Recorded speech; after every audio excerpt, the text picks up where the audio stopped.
дар литсеи касбии техникии ноҳияи Шахринав касбомузон аз рӯи 7 ихтисос тракторчӣ, машинисти истеҳсоли кишоварзӣ, муҳосиб бо омӯзиши кор дар компютер, монтёри барқ оид ба таъмир ва хизматрасонии таҷҳизотҳои барқӣ, дӯзандагӣ, системаи компютерӣ ва интернети технологӣ, ҳисобчӣ ва ғайр аз ин дар курсҳои кӯтоҳмуддати 3 моҳа касбу ҳунар меомӯзанд.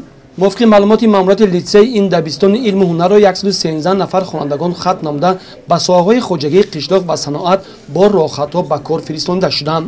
дар литсеи касбии техникӣ барои сайқал додани дониш ва баландбардоштани малакаю маҳорати рондани трактору автомобил ва мошинҳои хоҷагии қишлоқ 17 адад автомашинаҳо ва 26 адад трактори хоҷагии қишлоқ мавҷуд мебошад. маъмурияти литсей барои гузарондани зимистони солҳои 2017-2018 ситоди махсус ташкил намуда дар анборҳо маводи сӯхт ва хӯрокворӣ захира намудааст.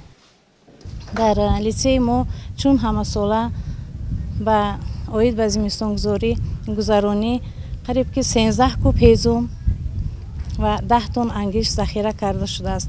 инчунин аз минтақаи таҷрибавии литсей барои ошхона қариб ки ҳамаи маҳсулотҳои хӯроквора захира карда шудааст. мо маъмурияти литсей кӯшиш мекунем ки зимистонро бе ягон камбудӣ пас сар намоем. бо мақсади баланд бардоштани савияи дониш ва одобу ахлоқ, тарбия намудан дар рӯҳӣ ва тандурустӣ ва хештаншиносӣ, роҳбарият дар оянда нақшаҳои зиёдеро роҳандозӣ кардааст ва кӯшиш менамояд ки мутахассисонро мувофиқ ба талаботи замон тайёр намояд.